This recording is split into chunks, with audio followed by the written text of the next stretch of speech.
नमस्कार, आप देख रहे हैं न्यूज 69 चैनल और मैं हूं आपके साथ अंकिता। चलिए रुक करते हैं खबरों की ओर। मुख्यमंत्री डॉक्टर मोहन यादव ने नई शिक्षा नीति में रानी दुर्गावती, रानी लक्ष्मीबाई और रानी अवंतीबाई को नए पाठ्यक्रम में शामिल करने की घोषणा की।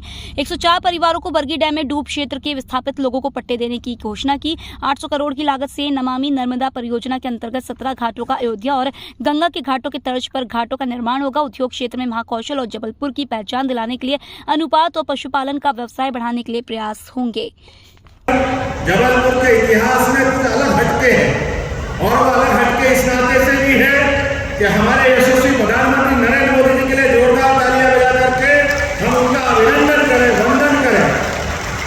एक ऐसा अद्भुत व्यक्तित्व नरेंद्र मोदी जी का, जिनके अपने नाम लेने मात्र से पूरे शरीर में रोमांच आ जाता है। हमारा को लगता है कि हाँ, कोई दुनिया में ऐसा नेता है जिसने भारत को कितनी ऊंचाई तक पहुंचाया। जोरदार तालियां नरेंद्र मोदी जी के लिए।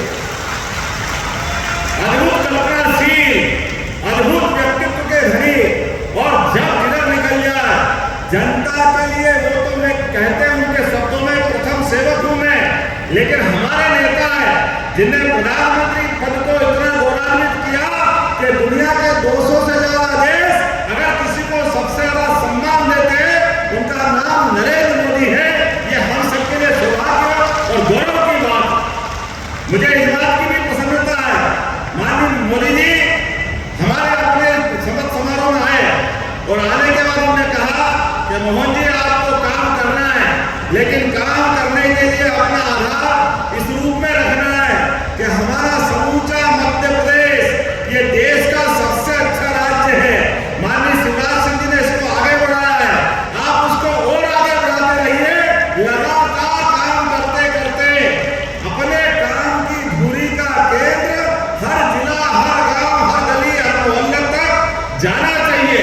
और मुझे इस बात का संतोष है कि हमने कहा कि हाँ भाई साहब, आपने कहा है तो हम अपने लिए सुशासन के ऐसे उच्चतम मापदंड स्थापित करने के लिए हमारे मध्य प्रदेश के वो गौरवशाली शख्सियत, जिनके ऊपर हमको सम्मान के साथ अलग प्रकार का विचार आता है, ऐसे स्थान से हमारी कैबिनेट की शुरुआत करेंगे। मुझे प्रसन्नता इस बात की है कि रानी दुर्गावती जी वही एक नाम है जिनने लगातार अपने जीवन के प्रत्येक क्षण का देश की सेवा के लिए, देश के स्वाभिमान के लिए जोरदार तालियां बजाकर के रानी दुर्गावती का वो अप्रतिम शौर्य, पराक्रम, उनका अपना पुरुषार्थ और वो जिस प्रकार से जीवन जिया है, उनने जबलपुर को नहीं, गोंडवाना राज्य को नहीं, पूरे भारतवर्ष को गौरवान्वित किया। पूरे भारतवर्ष को कोई क्या है, कितना महान व्यक्ति हो सकता है अपने जीवन काल में हम केवल रानी दुर्गावती का सामने रखें।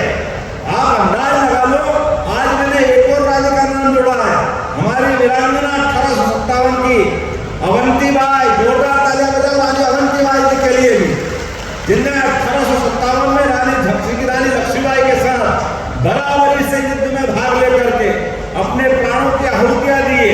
और आज संयोग ऐसा है, तीसरी एक और महान नेत्री का आज जन्म दिवस है, सावित्रीबाई फुले। जोरदार तालियां बजाओ सावित्रीबाई फुले के लिए।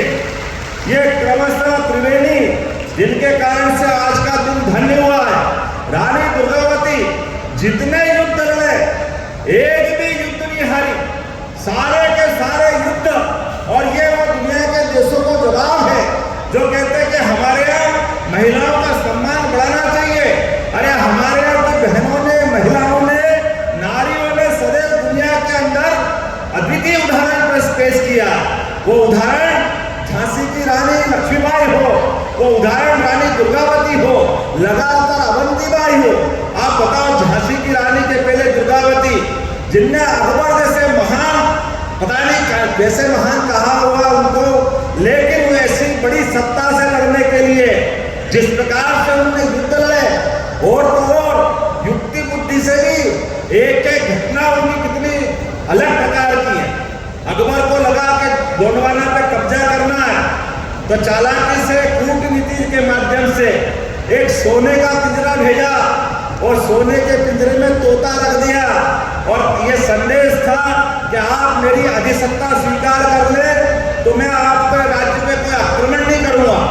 लेकिन रानी दुर्गावती उन्होंने अपना जीवन का प्रत्येक क्षण देशभक्ति के लिए जिया, इसलिए उन्होंने संकल्प किया कि अकबर तुम कितने भी ताकतवर क्यों नहीं हो, लेकिन भारत की नारियों को डरा नहीं सकते, दबा नहीं सकते, उनकी देशभक्ति पे प्रश्न नहीं खड़ा कर सकते। उन्होंने भी सोने का अपना थाल बनाया और सोने के थाल में एक हथियार भेजा। उन्होंने कहा ये नारियां इस हथियार की प्रतीक है, ये मर जाएगी लेकिन तेरे आगे झुकेगी नहीं। ऐसा अप्रतिम और अपना कूटनीतिक माध्यम से जवाब देने का काम किसने किया? तो रानी दुर्गावती ने किया।